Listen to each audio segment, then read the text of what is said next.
Assalamu alaikum wa rahmatullah.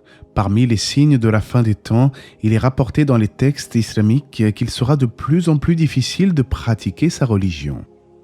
Pour encore mieux illustrer ce fait, le prophète alayhi salatu wassalam déclara que viendra un temps où la condition de celui qui voudra rester ferme sur sa religion sera comparable à celle d'un homme qui tient une braise dans la paume de sa main. Si quelqu'un était amené à tenir une braise ardente dans la paume de sa main, il est évident qu'il aurait bien du mal à la supporter. De la même manière, à notre époque, nous constatons que rester ferme dans sa pratique religieuse est devenu extrêmement difficile.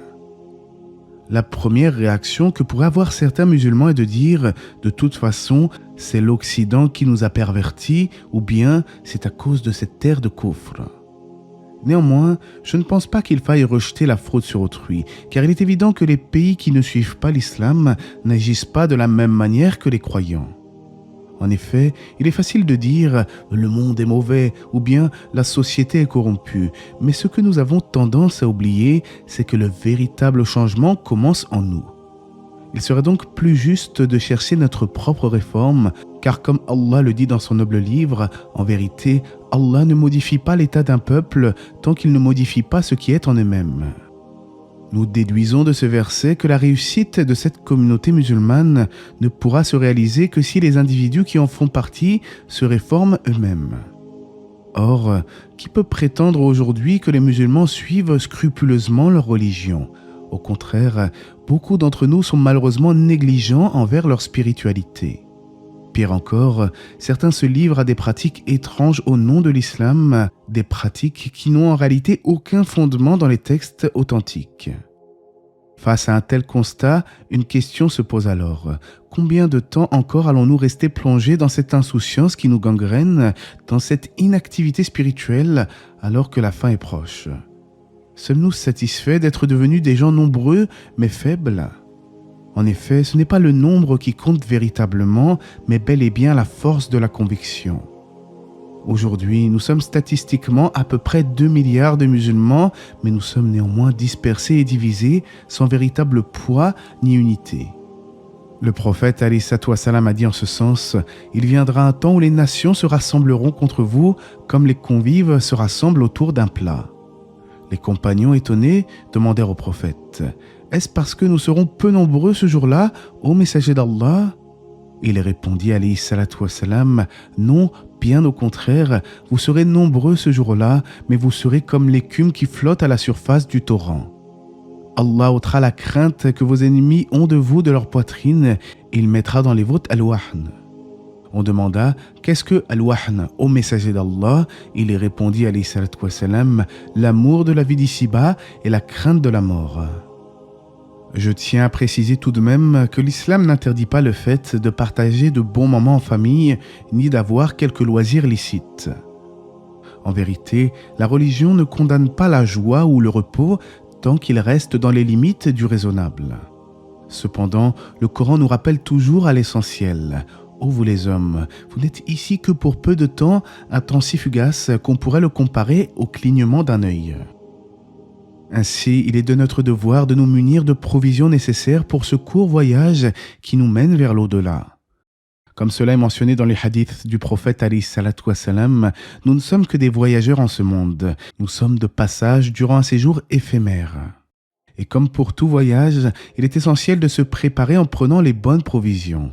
Cependant, il ne s'agit pas de n'importe quelle provision, car Allah nous dit dans son noble livre « Et prenez vos provisions, mais vraiment, la meilleure provision est la piété. » Alors bien entendu, il y a parfois des musulmans qui arrivent à entretenir une certaine fermeté dans leur dîn, même si cela est difficile.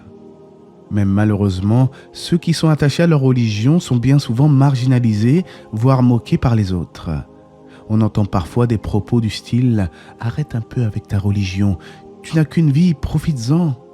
Et cela en oubliant qu'il y a une autre vie après la mort et de surcroît éternelle. Dans une telle situation, le croyant pourrait être amené à éprouver de la tristesse, voire de la solitude, car il est considéré comme quelqu'un d'étrange, de bizarre dans la société. À cela, je vous annonce une bonne nouvelle. Le prophète alayhi salatu wassalam déclara L'islam a commencé comme quelque chose d'étrange, il redeviendra quelque chose d'étrange. Alors annoncez la bonne nouvelle aux étrangers. On demanda alors au prophète, « Qui sont ces étrangers, ô messager d'Allah ?» Il répondit, alayhi salatu wassalam, « Ceux qui corrigent les gens lorsqu'ils deviennent corrompus. » Dans une autre narration, il répondit, « Ils forment un petit groupe de personnes au sein d'une population largement corrompue. Ceux qui s'opposent à eux sont plus nombreux que ceux qui les suivent. » En fait, nombreux sont les convertis à l'islam qui vous diront à quel point ils se sentaient comme des étrangers avant même de devenir musulmans. C'est pourquoi ils ressentent souvent leur conversion à l'islam comme un retour à l'essentiel. Ils se sentent enfin normaux tout en continuant de se sentir comme des étrangers par rapport à leur environnement. Mais cela est aussi valable pour les musulmans ayant hérité de l'islam, entre guillemets, tout en ayant approfondi leur religion. Ils vous diront souvent avoir ressenti depuis longtemps cette vague impression de ne pas être comme les autres, de se sentir étrangers au sein même de leur propre famille. En effet, aussi étonnant que cela puisse paraître, certains parents musulmans conseillent à leurs enfants de se raser la barbe ou leur reprochent une pratique religieuse jugée trop rigoriste. Bien sûr, je ne nie pas qu'il existe parfois des excès chez certains de nos frères et sœurs en islam, comme ceux qui s'empressent de taxer les autres de mécréance ou se focalisent continuellement sur les mêmes sujets. Mais dans l'ensemble, la pratique sincère et équilibrée de l'islam dérange, même lorsqu'elle reste dans le cadre du juste milieu. En vérité, nous ne sommes pas les premiers musulmans à éprouver ce sentiment d'étrangeté.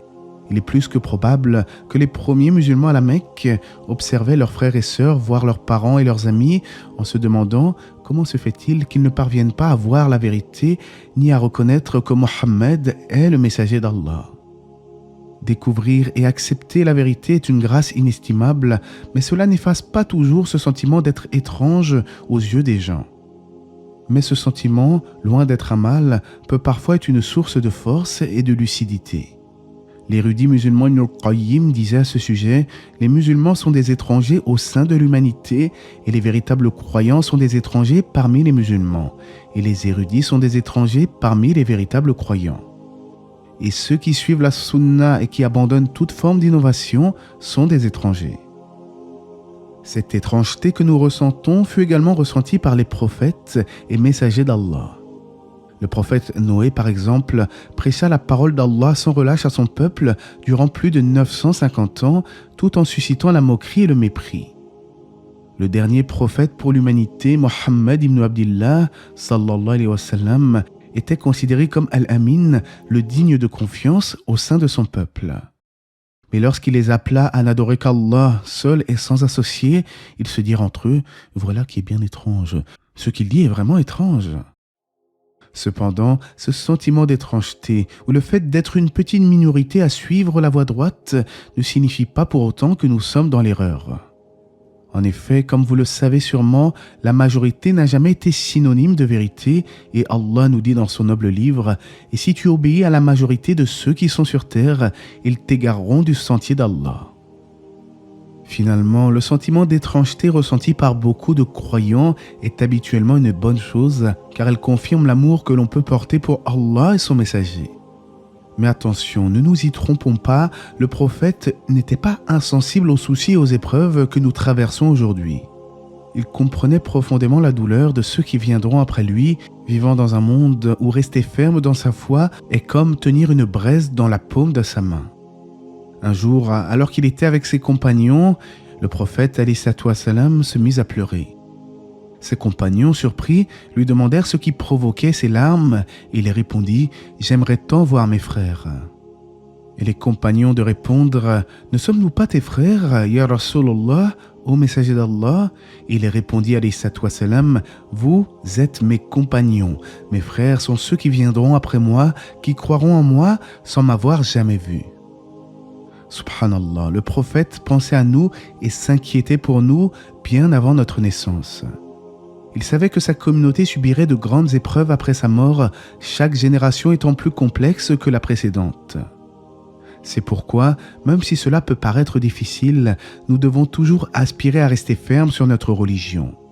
Cela car le prophète alayhi salatu wassalam a dit que ceux qui patienteraient dans les périodes de troubles recevront la récompense de 50 compagnons.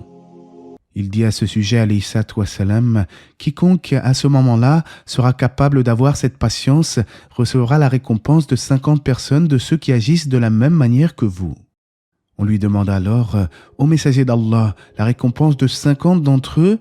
Il répondit, « Non, la récompense de 50 d'entre vous, les compagnons. »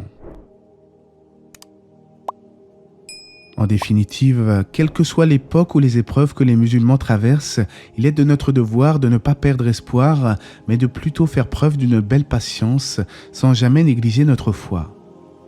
Le véritable croyant, c'est celui qui commence par se réformer lui-même, tout en gardant à l'esprit que le prophète, alayhi salatu wassalam, n'ignorait pas ce que sa communauté allait subir comme division, faiblesse et épreuve. C'est pourquoi il est de notre devoir à tous de nous unir dans l'adoration d'Allah, seul et sans associé, et de délaisser les mauvaises actions ainsi que l'esprit partisan en religion. Allah nous dit dans son noble livre « Et attachez-vous tous ensemble au câble d'Allah et ne vous divisez pas. » Et à Allah appartient la connaissance pure et parfaite, qu'Allah nous facilite à revenir vers lui en toute sincérité et de manière constante et durable. J'espère que ce rappel vous aura été profitable. N'hésitez pas à vous abonner si vous êtes nouveau sur la chaîne et à activer la cloche afin de ne rien manquer des prochaines publications. Que la paix et les bénédictions d'Allah soient sur le prophète, sa famille et ses compagnons.